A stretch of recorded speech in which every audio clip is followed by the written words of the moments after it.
Welcome back to the Prosecutor's Legal Briefs. I'm your host, Alice, and I'm joined, as always, by my pedigreed co-host, Brett.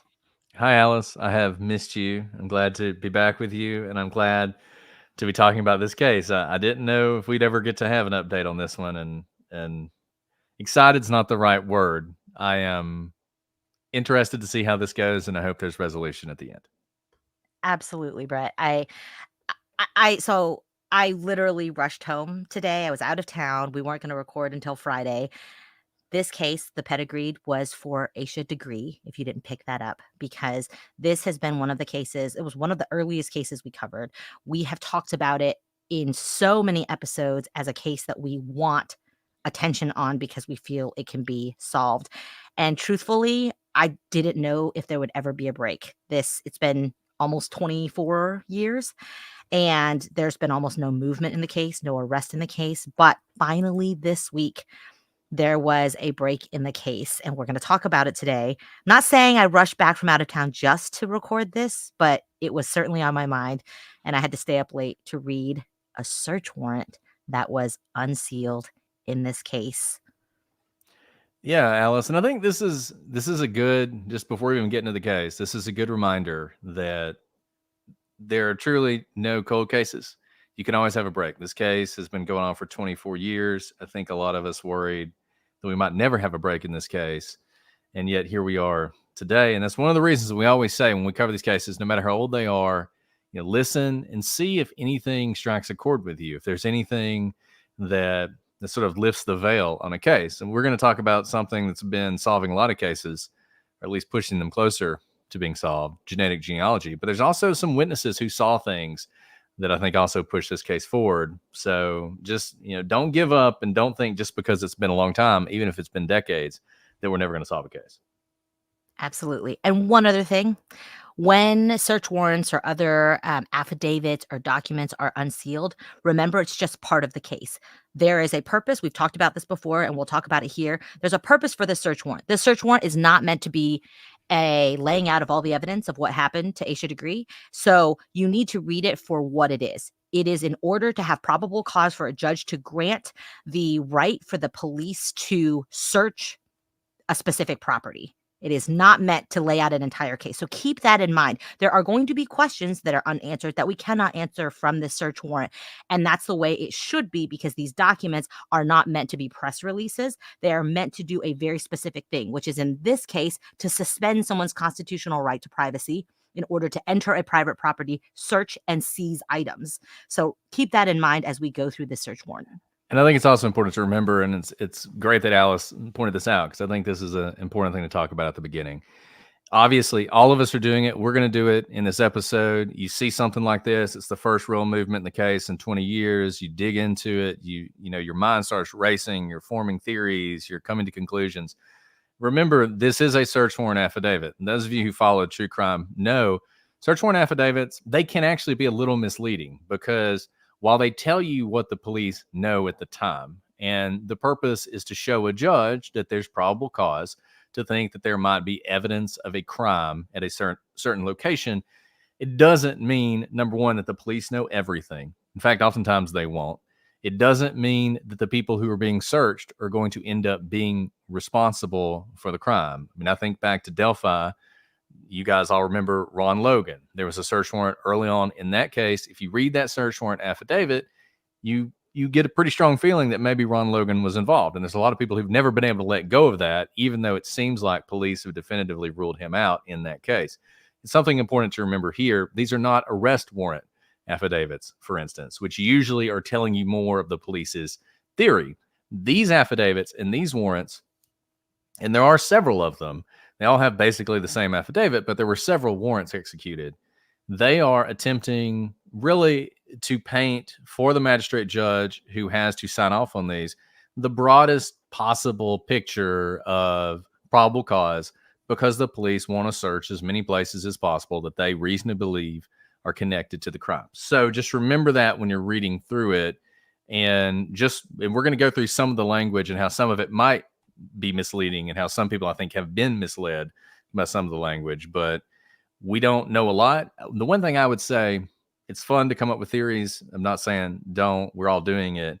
But to the extent you can use the information, if you are actually in the area and might have real evidence to jog your memory or to make you think of certain things or interactions with certain people, anything like that, that could be really valuable to this case. I know we have listeners who live in Shelby, North Carolina, and I hope all of you and really the surrounding area are reading these affidavits, thinking about them, and thinking about whether or not you might have information that's 25 years old, but that could push this case even further forward. So with that, I guess we can dive in. Alice, I do want to say thanks to Jennifer. Jennifer sent us a lot of these affidavits for reasons that are unclear.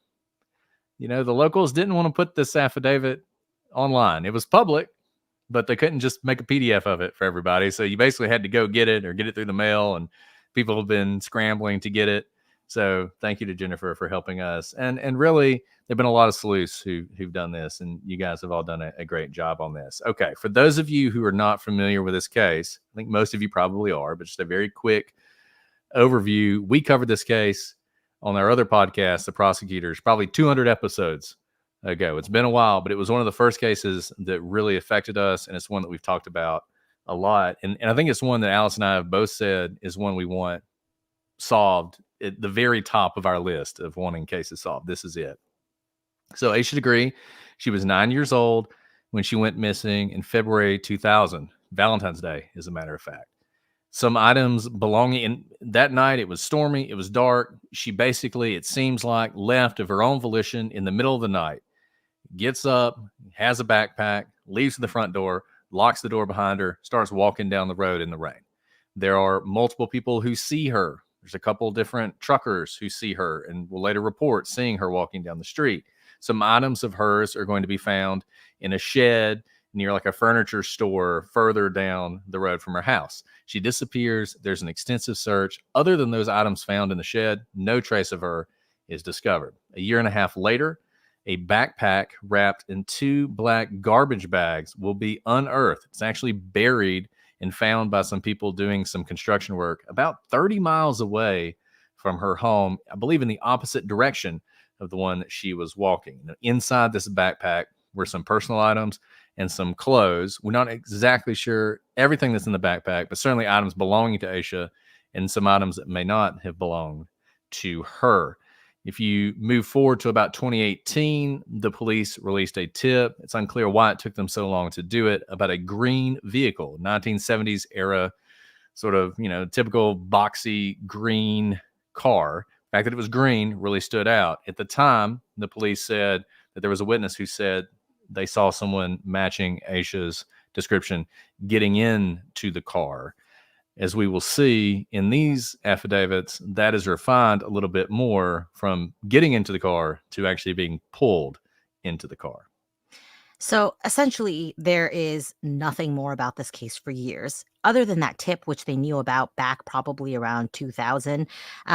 There's no additional information, especially from 2001. There's no sign of Asha, just her belongings. Fast forward almost 24 years to this month. On September 10th and 11th, the FBI and Cleveland County Sheriff's Office executed search warrants and conducted an extensive search on a property along Cherryville Road in Shelby, North Carolina. Now, this search was related to the Asha Degree case. They came out and said this is in relation to the disappearance of Asha Degree. And when you have a search warrant, you also, if it gets granted, you have to return the search warrant to the court and list everything that you seized in that search warrant. So this is how we know what was taken from the property. We know that the police seized a 1964 AMC Rambler, which was green in color.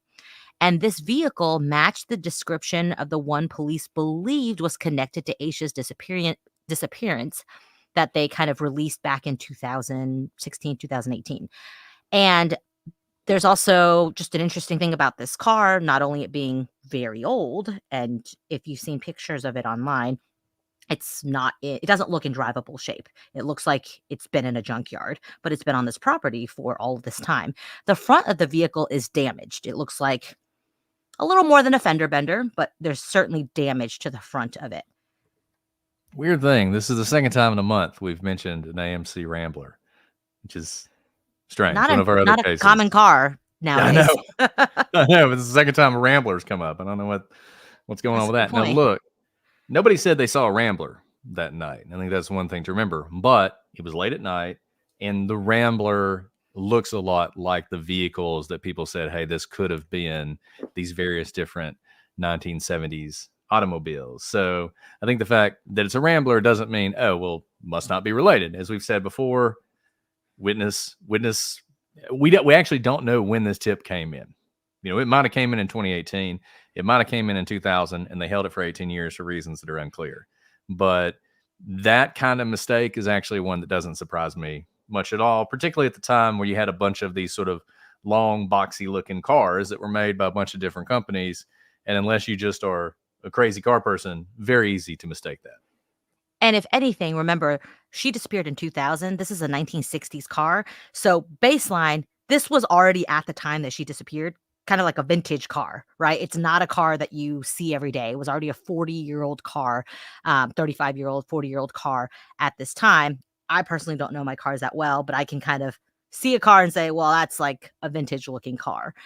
So, especially because this is kind of an older style car, it doesn't bother me that it wasn't the right make. The green color, however, does stand out because that's a pretty distinctive color. Not black, not white. Remember, it was a stormy, dark night in the middle of the night. And you can imagine a darker car may blend in and it'd be hard to know if the car was black or dark blue, for example. But green stands out no matter kind of what the lighting is. And so we mentioned the Cherry Hill Road search warrant. There's actually several. That's going to be your main one. We'll get into where the other search warrants were executed here in a second.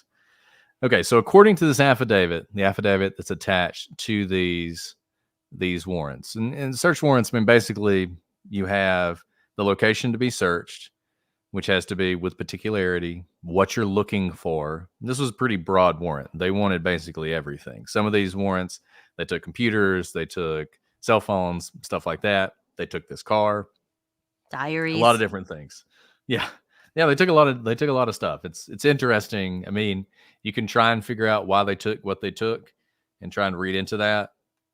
It's kind of a fool's errand. A lot of times they take just about anything, but it could be significant, and we may find that out in the future. And I do think, by the way, this is only the beginning. Talking about this now, I do not think this is going to be the end. This is the beginning of a story that I think is only going to get more interesting and hopefully more will shine more light on what happened that night. So, according to this affidavit, Asha was seen being pulled into a 1970s green Lincoln Thunderbird or similar vehicle the night of February 14th. As we said, this wasn't a Lincoln Thunderbird, but the Rambler looks similar to that vehicle. This, as I said, is different from what was reported, which was that she got into the car. This strikes you as a much more sort of forceful encounter. This is not, you know, you think about the things that people have theorized. She left, the parents found out, they got mad, they drove down the road, they saw her, they made her get in the back of the car, and then some punishment went wrong and she died, right? I mean, that's sort of what some people have speculated happened. This sounds much more like some sort of violent Abduction. encounter, an abduction, right? Not something like that. And I think that's important because I think vindicating this family is important. And we've tried to do that through our coverage. And I think we're going to continue to do that. So they found this backpack, and this is the key. This is the main thing they discovered. When they went through this backpack, they found DNA on an undershirt that was not Aisha's. Now look, they found it 20 years ago, probably. I doubt they just found it today, but maybe they did. Genetic genealogy techniques, including gathering DNA, has developed so much in the last 20 years.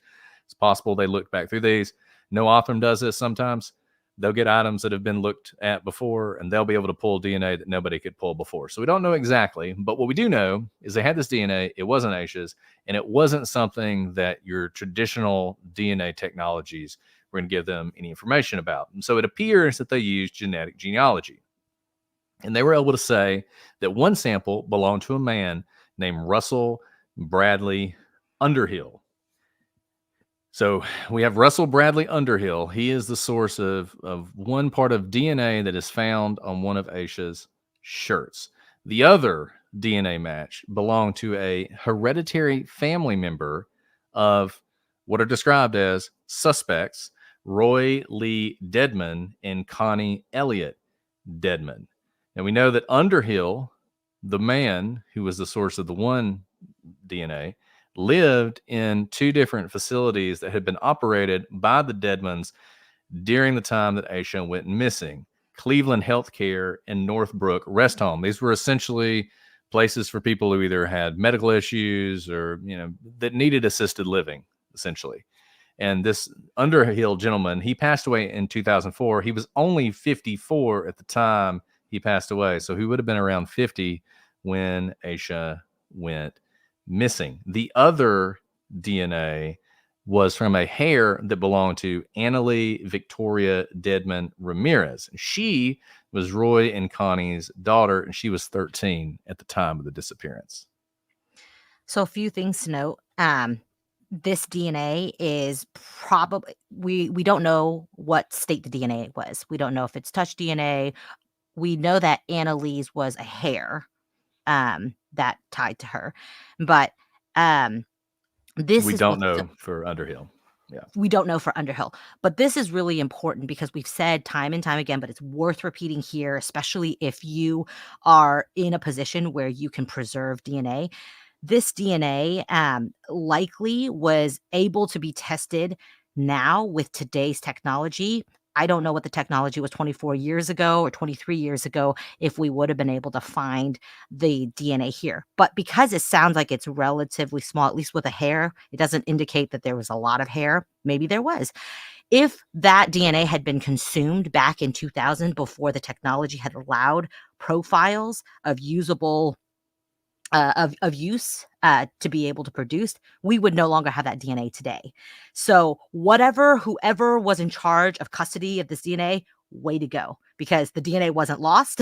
It was preserved, and it was preserved to a time in which the technology had advanced enough to be able to make use of the DNA that was left, because this may be what ultimately solves the case. This is the first time we've heard of named suspects in the case. And it's very interesting that there's multiple names in the affidavit. We've just said 4 of them, right? Roy, Connie, Russell, and Annalie. But the affidavit specifically lists just 2 of them as suspects. And I think one thing some of you are probably wondering about Underhill and what he was doing in an assisted living facility when he was 50 and how he died when he was 54. I don't know a lot about him. My understanding was he was possibly, I guess, a Vietnam vet, an alcoholic. We don't really know all his health history. I have a feeling that is going to come out more. That is one of the things that the police wanted in their search warrants, is they really wanted his medical history, his treatment history, that sort of thing. There's a lot of questions that are not answered yet and will be answered through further investigation. All we know now, the direction that the police are moving. And this is really important too. Part of the reason we don't know a lot about Underhill, except that the DNA leads to who this search warrant has to do with, is because this is a search warrant for Roy and Connie's address, and then it kind of leads down and describes why Underhill points to who the police believe are suspects. This is an example where there's probably more information about Underhill that the police know about, but it's not relevant for purposes of this warrant, so they don't need to put it in here. This is only for purposes of getting the search warrant for this property. So I moved things around a little bit. yeah, I got a little confused. I was like, things are moving. It's like a Ouija board. Okay. And one other thing about Underhill, we will probably find out more about him, but a couple things that you could probably note. Passing away at 54 is a relatively young age. He was in some sort of needing care around the clock at a relatively young age as well, around 50. This points to a number of things. He is currently not listed as a suspect. He passed away 20 years ago, but the police haven't said, well, the case is over now because we had our guy, he's dead, we're done, right? So I think there's a lot to be said about the fact that he was 50 at the time, in assisted living or in some need of medical care, probably around the clock, and passed away at a pretty young age. And yet, this search warrant is still going forward. In other words, I don't think he's the focus of this investigation right now. With that, as I noted, there was a hair found on Aisha's undershirt that was in the backpack that was uncovered from being put in the trash bag dug up by construction workers. Now, we know that hair belonged to Anna Lee Victoria Deadman Ramirez. We also know that she was one of Roy and Connie's 3 daughters and relatively young, but Aisha was 9 at the time, and Anna Lee was 13. I think that's noteworthy too, because we've talked a lot about whether Aisha was leaving her home to meet a friend. Remember, she had that picture of a girl who's been unidentified to this point, but that girl looked about her age. 13 is close-ish to 9, but probably not in the same class. And from what we know right now, there's no connection between Roy and Connie or Anna Lee and Aisha. And the other thing we know from this affidavit is, remember, there are 2 other daughters. Well, the Deadmans, because they owned these 2 healthcare facilities, they would have their 16-year-old daughter, her name was Lizzie Grace Deadman Foster, transport patients from Cleveland Healthcare in, quote, an unreliable vehicle. Maybe a 35 or 40-year-old car might be unreliable. That itself is a little questionable. I don't know what sort of health afflictions these patients had, but they, instead of hiring maybe like a driver, they had their 16-year-old daughter who probably just got her license transport them. But this is important because in this affidavit, we're getting glimpses into where this DNA could have come from that ended up on Aisha, even if Aisha didn't have direct contact with the people she has DNA affiliated with her. And so what we're reading here is that Underhill may have been transported in this car with the Deadman's daughter, who was driving for purposes of just transporting people, not necessarily driving the night that Aisha disappeared. Yeah. And so I think once again, you remember what they're trying to do when they're writing this affidavit. They're giving information that leads to a conclusion that the people that they want to search may be involved in a crime and that evidence of that crime may be where they want to search. And this is part of that. You can sort of see how this is building, right? So in the back of this car, or in at some point, and we assume, as Alice said, you don't have to prove beyond a reasonable doubt in a search warrant. You're making logical inferences. So you have this Rambler that is owned by this family. You have reports that an unreliable vehicle is being used to transport patients. Wouldn't surprise me if those patients were in the back seat of that vehicle. You have on this shirt in Aisha's backpack the DNA of one of those patients. You have a patient from this hospital. His DNA is on her shirt. Your initial thought might be, man, he must have had something to do with that. They found his DNA on the shirt. But as we've often cautioned you when it comes to DNA, you have to be more thoughtful about it than that. It could be, and that may be where the police end up. The police may end up saying that this man, he might have been in a rest home, but he was able to do something to Aisha, and maybe he used this car, maybe he borrowed the car that night. That may come out. That is a possible thing. But another possible thing is you don't just have his DNA. You also have this hair. Now, the thing about hairs, it's not like they found the 13-year-old's blood all over the backpack. They found a hair. Hairs, I mean, not Fall out all the time. not to go back to Dashboard Confessional, but your hair is everywhere, right? And you could imagine if this is a family vehicle that's sometimes used to transport patients, there also probably were some daughters in that car at some point. We know one of the daughters, the 16-year-old, drove it. Would it be that surprising if the 13-year-old was in the back seat at some point? And imagine you've got DNA from the patient who rode in the back seat, and then you have a hair from the daughter. And then imagine that Asha Degree is pulled into the back of that car. Someone throws her in the back of the car, pulls her into the back of the car, and drives off with her. What is something you could imagine would happen at that point? Transfer. a hair ending up on her undershirt, a DNA transferring to her undershirt, and then all of a sudden you have an explanation of how this DNA got to the backpack in the first place. And you see how all this is coming together. The car, the patient, the hair. It all sorts to start to point to you to a story that could have possibly happened here. And that might lead a magistrate to say, you know what, you're right. I can see that. You need to go search and see if there's even more evidence that your theory is correct. Now, one thing they say in the affidavit, which I think has thrown people a little bit, is that given the age of the daughters, because they're all teenagers, 17 and under, that adult assistance would be necessary to commit the crime. And some people have led this to be, well, they're saying assistance. So that means it must have been one of the daughters and the parents helped them. But back up a little bit and remember what we're talking about. We're talking about a search warrant. Now, it is possible, of course, that the police believe that one or more of the daughters are responsible for this and the parents covered it up. And that probably is maybe even an avenue of investigation because you do have the DNA of the daughter and the police should run down that possibility. But it is equally possible, if not more likely, that this is not actually meant to accuse the daughters, but it is explaining why there should be warrants for the adult Deadmans and their property when there's no direct link to them in the evidence. Remember, the only link you have to the Deadmans in the evidence is the DNA of the daughter. So you could imagine a judge saying, look, I get it. You got the daughter's DNA, but why do you get to search her house?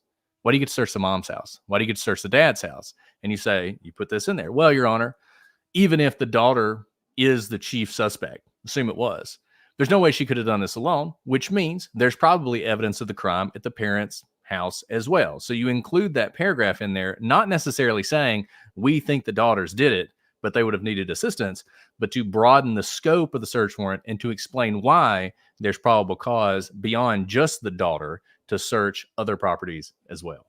So that was spot on.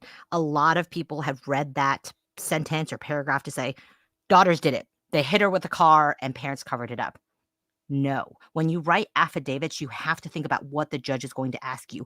And the exact question that Brett raised right there, whether the judge actually asked them that or not, and they had to go back and edit an affidavit, we've had to do that before. You have a colloquy or a back and forth with the judge, and they're like, I'm not convinced of this, this, and this. You're not explaining a logical leap here. Go and edit and come back. That's happened to me before. Or the lawyer and investigator who are drafting this affidavit think ahead of what the judge is going to say. Because of the DNA coming back to a minor and an unrelated guy, right? Underhill, unrelated in the sense that he didn't live at their home, didn't own that vehicle. They have to explain why it triangulates to the parents, especially right now. We're searching a property 24 years later when the daughter, whose DNA is directly tied to Asha's belongings, doesn't live at that property.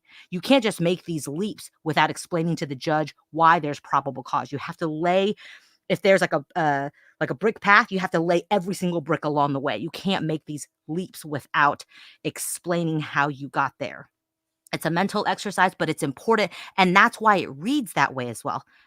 I'm not discounting that the kids could have had something to do with it, but I think this particular inclusion in the affidavit wasn't meant to explain anything about what the police know about the kids, other than that the focus of the search warrant is the parents. And remember, as we've seen, I mean, you guys are all following true crime. Y'all are all lawyers by now. You could all be defense attorneys. Let's say tomorrow Roy was arrested, or the mom was arrested and charged with the crime.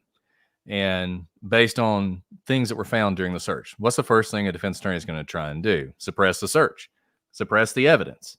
And what's the kind of thing they point to? Think of the Franks motion in the Delphi case.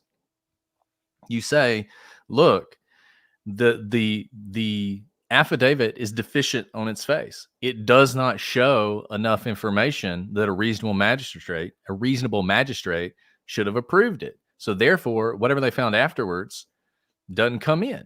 So not including this kind of language is the kind of thing where if you don't do that, you don't make that sort of logical connection that Alice is talking about and the magistrates want to see, it can be an attack later on. So it was smart to really explain exactly why it is, even if it's logical in your mind. You're thinking, well, duh, of course, 13-year-old couldn't have done it by himself. You still need to write it down, and the magistrate judge needs to read it, and they need to say, yep, makes sense to me. And so this protects the affidavit from that future attack.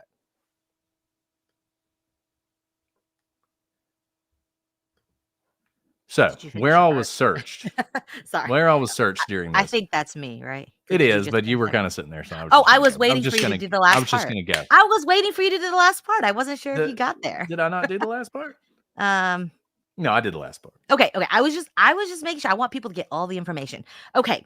So what all was searched? Well, there were a number of places that were searched. First, the one we've been talking about mostly where we got a lot of this information is where Connie and Roy lived at the time that Asha disappeared in 2000. And that's 601 Cherryville Road. And if you look at a map, it's under 10 miles from Asha's house. It's not far at all, just south of the of her house. Interesting to note, it's in the direction of the shed where her the candy wrapper and kind of little items from her backpack were found, but it's in the opposite direction of where her backpack was tied into a garbage bag and buried. So, but it's all kind of on this road over here. Thing to note, Connie and Roy lived together and seemed to be together as a married couple with their 3 daughters at this time. This is where they lived with their family. Today, They now though, live separately. Yeah. they now live separately, so they're no longer together. And that's relevant because sometimes when you move, you take things with you. And also, when you have 2 suspects who live in 2 different places, this is why there's going to be multiple search warrants. So another search warrant was for the Northbrook Rest Home, which is one of the 2 facilities that were owned, but today it's owned by Anna Lee.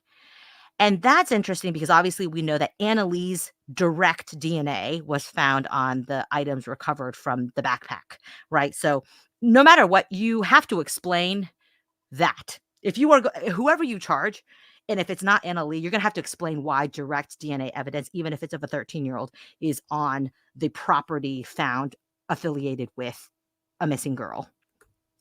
And that is located at 7426 Walnut Wood Drive.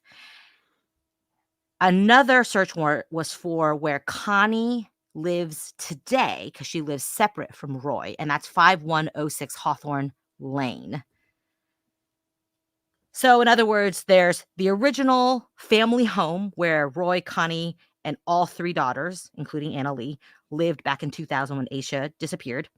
And then there is a property owned by Anna Lee today, and then a property owned and resided in today by Connie.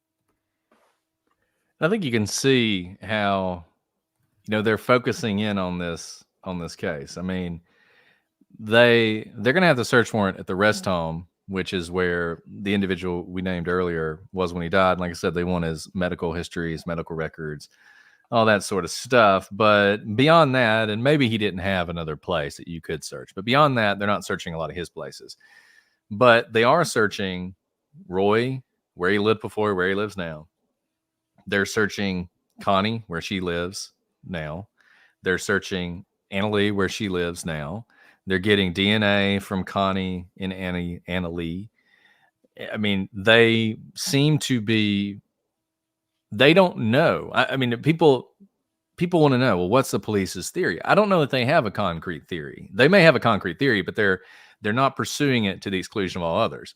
They got these 3 people who they think are suspects in some way. I mean, they call Roy and Connie suspects in the affidavit. But you can imagine you're following up on the daughter. She was 13 at the time. It's hard to even imagine how she could be involved in this in any direct way. But you go to her house. I mean, who knows? Maybe you find some sort of evidence of that she did this, and then you wrap the case up, and it's a bizarre case, a truly just unusual way this would be wrapped up. But anyways, you run it down, or you go to her house, you don't find anything, you move on. You don't know about Connie and Roy. You don't know if they're involved at all. You don't know if they're involved together, if they are involved. You don't know which one of them would be involved because you just don't have that much information. The affidavit, we've given you basically the facts that they're using to justify these searches. They don't go much further than that. So you go to both places, you see what you can find. I think it's pretty clear that the police, they thought they might have had something on Roy because as you continue to read these affidavits, you read that one person who lived in one of these homes said there were 3 rooms that were padlocked in the house that were said to contain Roy's personal items. I mean, So that specifically, I think the family no longer lives there, but they still own the property and rent to a person who has lived there for many years, and in all those years, this these 3 doors have been padlocked, which I've rented houses before. Maybe one, like, closet is locked with, like, personal belongings that people keep, but, like, I thought that was really interesting that he'd been there, what, 3, 4 years? Not he didn't just move in, but several years, and he told police that, "No, those are padlocked," and clearly, based on the returned warrant, a lot of the Deadmans' personal belongings were still in this house that they had vacated several years earlier, which is really interesting, right? Like things like journals, those are personal effects, right? Usually, when people move out of a home, they take their things with them, like their pictures and their books and their clothes, especially if they don't plan to come back anytime soon, which it doesn't seem like they have. Which leads you this part is not based on the facts. This is just conjecture. Why leave those things behind? Why leave them behind, presumably in a locked room? Things that may have personal, sentimental value. Is it because and then why did the police seize them? Well, from an outsider, it's going to look like their personal affects kept in a property that the suspects no longer occupy that were of value to be seized as part of the search warrant in connection with a potential homicide, which is what the police have listed, the potential crime, because you have to list what you think the crime is for Asha Degree. That lets me think that they left behind things and tried to hide it in a different location they're no longer at that may have value to this investigation. And one other thing I want to note about what we know that is unspoken just based on the number of search warrants, and there could be more search warrants, absolutely. There could be search warrants under seal right now that we don't know about yet. But note, I know a lot of you are focusing on Anna Lee, and you should be. Her DNA is what it came back to. But I think you're focusing on the wrong thing because it's easy, not easy, but there is a direct link for probable cause for search warrants for Anna Lee. So relatively, it's the easiest to get a search warrant for Anna Lee's property. It's harder because you have to make those evidentiary and logical leaps to get to Roy and Connie, who are the parents, who have no direct tie. The fact that they are taking those leaps in order to get harder to get warrants speaks to me that Anna Lee is the bridge in which to get to Roy and Connie, who the police are actually interested in. So I understand the fixation, especially a lot of you in the chat keep saying, can you charge a 13-year-old? The 13-year-old has to do with it. What about Anna Lee? I think you're focusing on the wrong thing because look at what affidavits we have here and then look at what we don't have. Again, it may come up later. There is not a search warrant for the daughter who drove the Rambler. That's really important here because we know from the affidavit facts that the 16-year-old transported people, so transported Underhill, who does have DNA. So if you wanted to make one of these evidentiary leaps to get a warrant for the 16-year-old daughter, you could, because it would look something like this. Underhill lived in one of these properties. His DNA was traced back to the backpack, undershirt, whatever, that was affiliated with Asha. We know that at the time that Asha disappeared, the 16-year-old daughter regularly drove the car that was spotted by an eyewitness, seeing a girl that matched Asha's description being pulled into the car, drive this car, and often transported patients. Underhill was a patient. Therefore, because we know that Underhill was in a medically, compromised position, he would probably need someone of a younger, strength, like a 16-year-old, to be able to help in the commission of a crime. Therefore, Judge, we have probable cause to search the former 16-year-old's search warrant. So if they wanted to do that, they could. We may find out in a month there is a search warrant for it. But the fact that there isn't one so far lets me to believe that Anna Lee is not the focus of this investigation, nor is Underhill, nor any of the daughters. Yeah, I mean, they're the connections to the Deadmans, is what it seems like. And we talk about search warrants sometimes, and it's easy to just sort of get this like, well, they should seize everything. Well, why not? There's a third daughter that we haven't even talked about. Why didn't they seize her stuff? Maybe she's involved. The problem is we don't have any evidence he's involved, and you can't just you're protected by the Constitution. You have to show a reason. I mean, Alice was sort of trying to build the chain of causality to get you to the 16-year-old if you wanted to search her stuff. I think probably what you probably need one more step. Like if you had a witness who said she was really close to Underhill and they were together a lot and she often helped him and she often drove him and they were friendly. Like if you could make that connection between the 16-year-old whose DNA we don't have, but we know drove the car, and Underhill, then I think you have a much stronger case. But you have to show that. And the DNA obviously is a powerful reason. There is DNA from this person, a hair from this person in a backpack, on a shirt, in a backpack, wrapped in 2 different plastic bags and buried. That probably didn't happen randomly. Now imagine though, if that's all you had. If all you had was the hair, it probably didn't happen randomly, but you could also imagine someone saying, look, she was 13, as Alice said, not much older than Asha. Maybe they ran into each other at some point. And somehow her traveled. And that's weird. That's crazy. But your hair is everywhere, right? So that could have happened. The fact that you have Underhill's DNA too, though, I mean, that just triangulates the whole thing. That locks the whole thing up, because then you have someone who's unrelated to both the 13-year-old and Asha, except through the Deadmans and through that green car, which they found. And by the way, it's not just us triangulating. The affidavit specifically does the triangulating for the judge. The judge, the affidavit says the link between Underhill and Anna Lee are Roy and Connie. They say that specifically. That's why we know. It's really hard to be any more clear than that. That's why they're focused on Connie and Roy, right? Because they're not saying that Underhill is related to Anna Lee. Underhill might be related to, in some way, to the 16-year-old who drove the car, because maybe the 16-year-old drove Underhill at some point. We're making that leap of logic that you could potentially make to try and get an affidavit for the 16-year-old. But the fact that there are 2 unrelated DNAs, Underhill's not related to Anna Lee. There's no indication that he babysat Anna Lee, for example. So why would these 2 be on Asha's? And the police are saying the common denominator are Roy and Connie. And yeah, there was a 3rd daughter. Why aren't we talking about her? Because she has absolutely no tie here. We don't have any indication she drove the suspected vehicle that may have been the crime scene, because she wasn't old enough to drive. We have no indication that there's any DNA tying back to her. And just because they're all kids of Roy and Connie, you don't get grouped in just because you're siblings with someone whose hair is found on someone.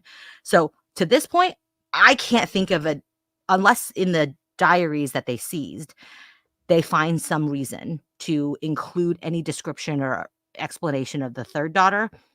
She has nothing to do with this case at this point.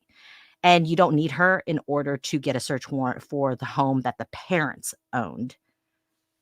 So another thing that's in the affidavit, there was a witness who said that she had witnessed Roy digging a hole, which was described as a chest-deep hole on the property. And you can imagine how that would have fired up the police's mind, and you can see why that is something that you'd want to look into. Now, it could be he was, digging up a septic tank, for all we know, or burying a dog, right? But it also could be he was digging a grave. And I think that's one of the reasons you saw the police and look into this property sort of as aggressively as they did. And interesting in there, I think there's the note about the chest deep hole was back like 20 plus years ago. I think something like, yeah, it was back closer to the time that Asha disappeared, but that you can still see that the ground had been disturbed, because that's a pretty deep hole. I mean, depends on how tall you are, but anyone's chest, we've talked about how hard it is to dig in the ground. So anything more than 6 inches is going to take some time and some effort. And there aren't that many reasons to need to self-dig a hole that deep. And they also include in this affidavit, which is something that we've talked about a lot, Asha's family. Harold, Aquila, and O'Brien Degree, who are the mom, dad, and brother of Asha Degree, they've been thoroughly investigated. They've taken polygraph tests, and with the current investigation, there's no indication that they have anything to do with Asha Degree's disappearance. And the other thing, we've kind of mentioned this, but you have to say what crime you think was committed here. And they say, I think this may be the first time they officially say it, even though a lot of us suspected it, when you find her backpack and her affects tied in a bag, buried in the ground, is that the police believe Aisha was the victim of a homicide who was then concealed. In other words, they think she was murdered and her body has been concealed for all this time. So they're not looking for a live body, unfortunately. They are looking for remains. And they believe those remains can be found somewhere because someone has hidden them, just like they tried to hide the backpack. And the paragraph about the parents and the brother, it's not just the police being kind. This is addressing potentially exculpatory evidence. So you're supposed to include potentially exculpatory evidence and how you deal with that. And obviously, I think one of the popular theories about Aisha has always been that the family was involved in some way. We didn't think that was likely, but that has been a position people have taken. And you can imagine the defense attorney saying one day, look, they didn't even address the fact it could have been the parents. Well, what they're doing is they're saying, yes, we have looked at that. We looked into them and we investigated them, and we have no reason to think they're involved. And so to the extent the possibility that someone else did this would lead a judge to say, you don't have probable cause to search this other third party's property, that's not a problem here. So that's why they're including that in the search warrant. Now, the Deadmans have a lawyer. That lawyer has spoken. He actually, I think, had a press conference before the search warrants actually came out. He said that both the Deadmans and their kids have all been questioned. They deny knowing anything about the disappearance of Asha Degree. And essentially, the lawyer blames it on Underhill. And I will say this. I think they're going to have to do better than that. Underhill's obviously dead. Now, his DNA was on the backpack, and that's important. But some story is going to have to be developed or released or something about how Underhill would have been in that car, or how the daughter's hair would have been in the vicinity of Underhill such that he could transfer that hair over to Aisha. The car is a huge deal. And you think about, what are the chances that they actually kept any of the evidence? I think even when we did the initial podcast, we said, well, great, they're releasing this evidence about a car 18 years later. That car, nobody kept that car. Well, if this is the car, then they absolutely did keep the car. And I think that's one reason that the police were at least somewhat optimistic that they might find some sort of connection to Aisha. The fact that that car was kept, if you assume, step one, that car was involved, and then they kept the car, well, then who knows what they kept, right? And I know everybody has questions. They want to know things. They want to know, why did Aisha leave in the first place? I mean, all the questions we always have, and this information has only made us want to know even more, right? It's made you even hungrier for the truth. I'm telling you, this is the first part of this. This is not, I truly believe this is not a situation where there's a case that's pretty cold, then there's a flurry of activity, and then nothing happens for 10 years. I don't believe that. I think we're going to hear a lot more. Now, it may end up being that they have thoroughly investigated this and they have eliminated the Deadmans as suspects and whatever happened. That is absolutely possible. That could happen. But I think whatever is going to come of it, something is. We're going to get some movement in this case. And, you know, I'm hopeful that eventually it will answer all those questions you have. These affidavits don't. And the other thing, we don't know that we have all the search warrants. Just because we have the ones that have been executed and unsealed doesn't mean there aren't other search warrants under seal or that haven't been executed yet, or that have been executed but that haven't been released. I mean, I think it's interesting, for instance, that when you look at them, and unless I missed it, and like I said, these are all scans we're reading, so I very well could have missed it. You have these affidavits specifically for Connie Deadman and Annalee Deadman and their DNA, but you don't see one for Roy. And that makes me wonder if maybe there's a search warrant related to Roy that hasn't been unsealed.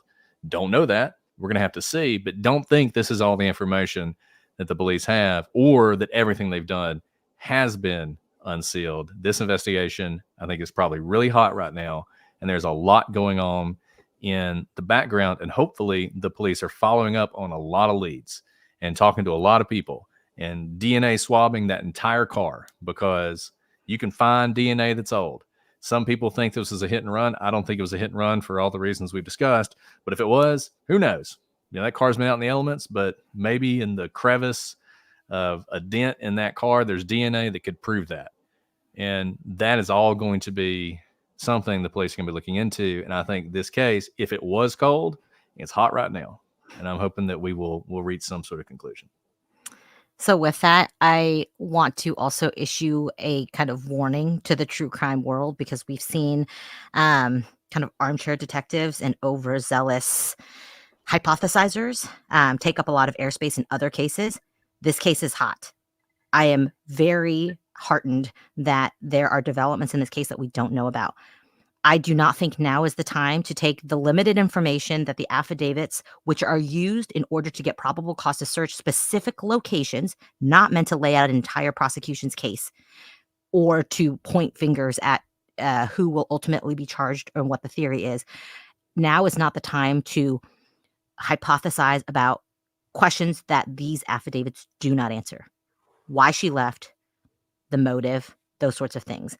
Because I think there is a lot of development, and when there's a lot of outside noise, pressure that perhaps the Deadmans are going to feel, perhaps the Degrees are going to feel, perhaps the police or FBI are going to feel from a lot of people taking up airspace on speculation, nothing more than that, it could negatively affect the case.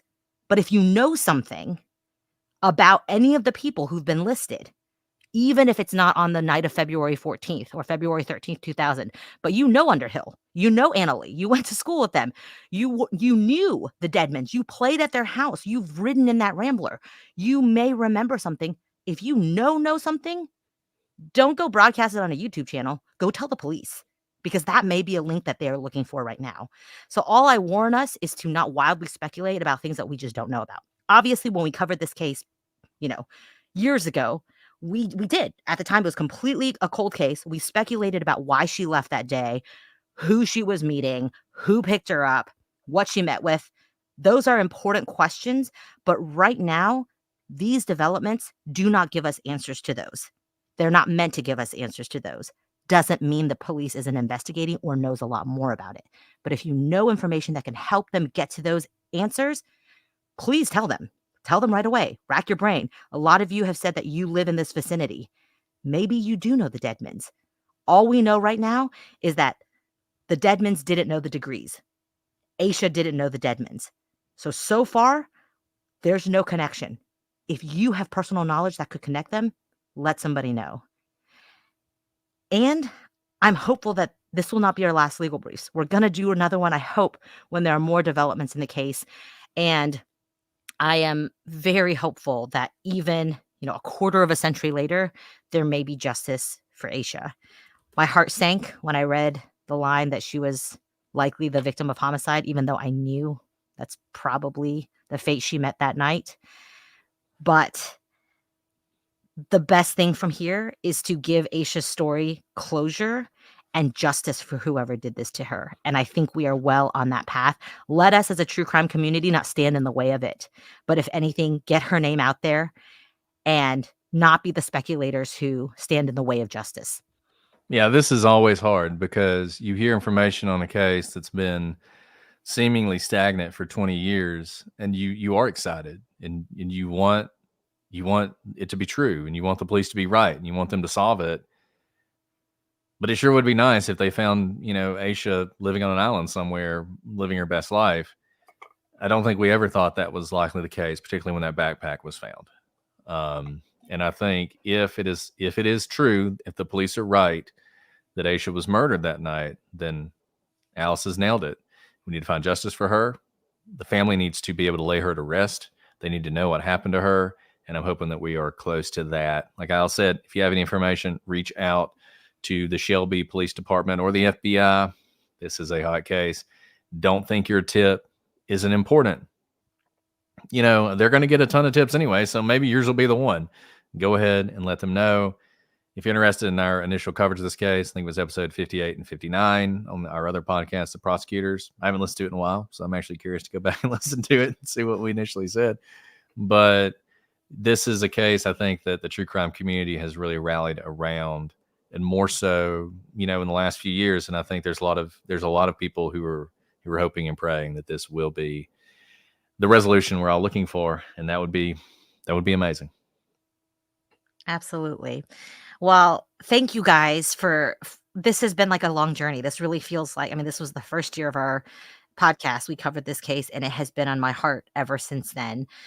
So thank you for following along this journey and for finding the affidavits, the physical affidavits so we can see them. Thank you guys. We really appreciate that. Please keep doing that. And read the affidavits for yourself, guys. Everything we've talked about today comes straight from the affidavits. Um, Before we sign off, Brett, do we have time for questions? People have asked I for mean, great we can questions. do questions if you want to. We We've we always don't got have time. we've always got time. We could also Yeah. save them for like a Christmas episode if we want. Yeah, well, I mean, we have been going a while. Maybe we'll do Well, questions well, next time. we'll end tonight. I've been talking about, like terrifying hotels that people fall off railings of. So I think this has been an eventful night already. Well, don't worry, we'll have lots of question and answers. If you leave a 5-star review, you can write us a question. We'll answer it either here on Legal Briefs or the Prosecutors Podcast. And if you have any legal developments in true crime cases you want us to cover, let us know. Send us, if you have the affidavit, send them over. If you have any court documents you want us to kind of make sense of, we would love to cover the things that you are interested in. But with that, Brett, do you have anything else to say before we sign off? No, just keep up the good work, guys. Yes. Thank you guys so much. Reach out to us at prosecutorspod@gmail.com, on social media, the TikToks and the X's and the Twitters and the Facebook and Instagrams at Prosecutors Pod. We love hearing from you. Thank you guys for being such a wonderful community that respectfully discusses these types of cases and keeps cases like Asha Degrees at the forefront of people's minds. I think it made a difference here and it may ultimately solve the case. But until next time, I'm Alice. And I'm Brett. And this is the Prosecutors Legal Briefs.